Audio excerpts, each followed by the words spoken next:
Alright, Chiefs, so we're back, of course, talk about some more Crisis Core Reunion, and today I want to talk about the ending of the game. It's actually a discussion I've been wanting to have since around the launch of Crisis Core Reunion, because we obviously sort of had the ending spoiled for us because people had access to the game early, so we knew there wasn't going to be anything new. Now, we could talk about, more current events when it comes to Square Enix as a whole, which would really just be us talking about them kind of fully committing, going all in on blockchain and NFT for 2023. But that is such a tired conversation. I've ranted enough about that on the channel, and I just would rather not talk about it. So the idea of a new ending when it comes to Crisis Core Reunion was a pretty popular idea that's been there since the game got revealed during the 25th anniversary for FF7. But it's an idea that never really made sense to me, because you have to have that impactful moment of watching Zack die, right? You need to see that as the player to understand why the ending of Remake itself matters. Now, that said, I never wrote off the possibility of there being like a secret ending, a true ending, a post-credit scene, or something that gives us a little bit of a tease for leading up to like Rebirth and shit, right? I never wrote that off. And actually, speaking to that, we might as well address it in this video because I was asked to recently. When it comes to the Buster Sword proficiency in this game, it actually was a bug, which we talked about that. I mentioned that in the video. I didn't think that that's what it was. I was hoping there was actually a purpose or a meaning to it. But apparently, even by the time I had actually made that video, it was already like fixed or patched on PlayStation, if I'm not mistaken.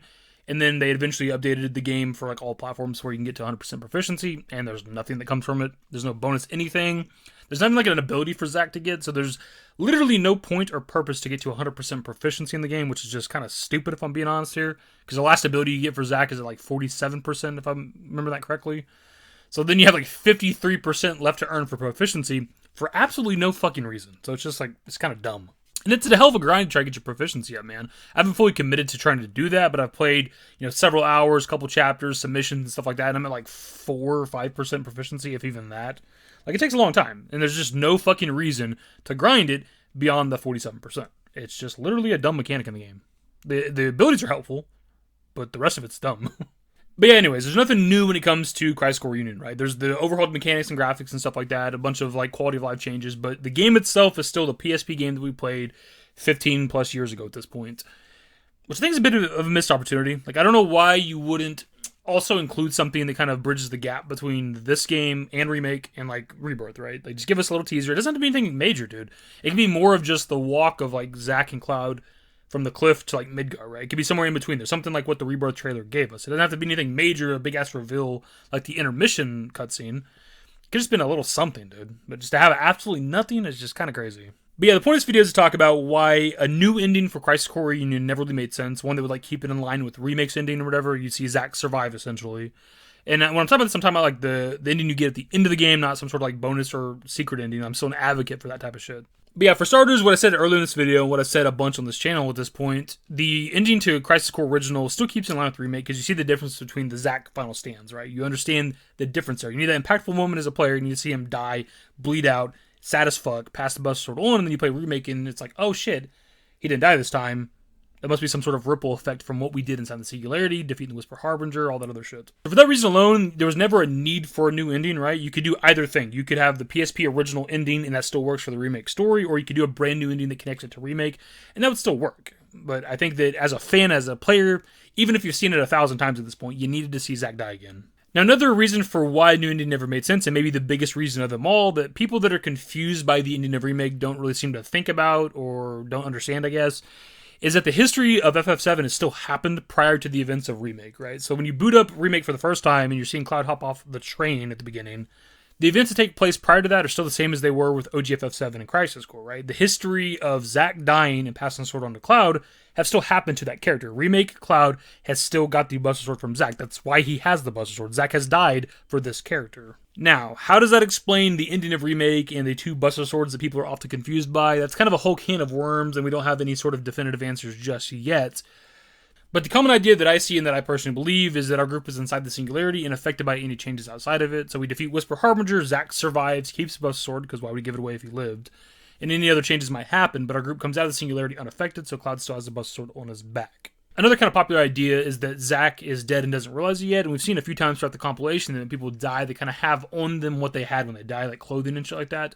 We've actually seen with Advent Children, Zack wielding the Buster Sword despite being dead, when him and Cloud have that conversation whenever Cloud's fighting Sephiroth. So it's possible that what we're seeing at the end of Remake is a little bit of like misdirection and shit, where Zack is still dead. He did die during the final stand, but it's like him not fully joining up with the live stream and shit, and still trying to be the hero, trying to get Cloud to safety, and that's why you're seeing him and Cloud walk by each other, both wielding the Buster Sword.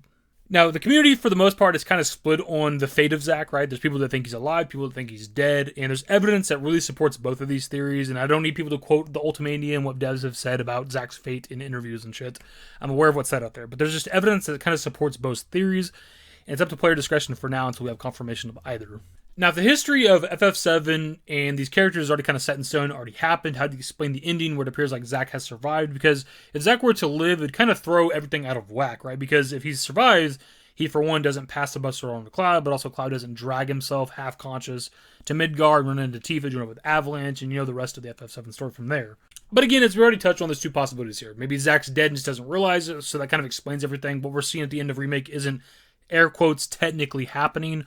Or Zack did survive, and we altered the timeline. That's what the chip bag is representative of. The different looking Midgar is potentially representative of that. But our group is, of course, inside the singularity when all this is taking place, so we're unaffected by it. So even if the history, so to speak, of this planet was a little bit altered by Zack surviving, it still wouldn't affect our Cloud, right? The Cloud that we played as in Remake, because he was protected from these changes.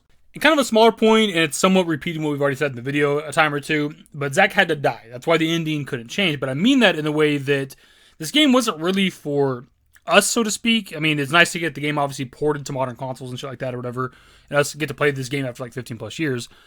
But this game is really more for newer fans to understand who the character of Zack is. Most of us don't really need to play Crisis Core. Like, we played it years ago, and even if you've only played FF7 Original, but you're a hardcore FF7 fan, you already know the character of Zack and what happens in Crisis Core. Again, this game wasn't really for us, if that makes any sense. Even within the marketing for Crisis Core Reunion, they talk about, getting to know the character of Zack and his legacy giving life to FF7. And if he were to have lived at the end, it wouldn't kick off the events of Final Fantasy VII, right? He needs to die, pass sword on a cloud, and again, the rest of the FF7 story. Plus, in the marketing of the game, them saying stuff like his legacy giving life to FF7, whenever he's dying, he's telling Cloud that he'll be his living legacy. So they were already hinting at the marketing of this game that he was going to die.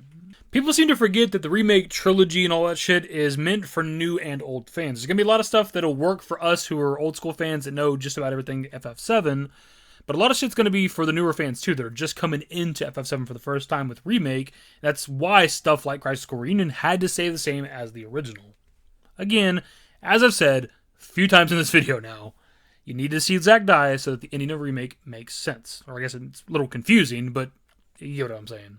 Anyways, it's more or less a video, my dudes, so kind of a TLDR here at the end. The point of the video, there was never going to be a new ending for Crisis Core Reunion. I was saying that for half a year, 6 months, leading up to the release of the game, right? From the 25th anniversary, so we got the goddamn game in our hands.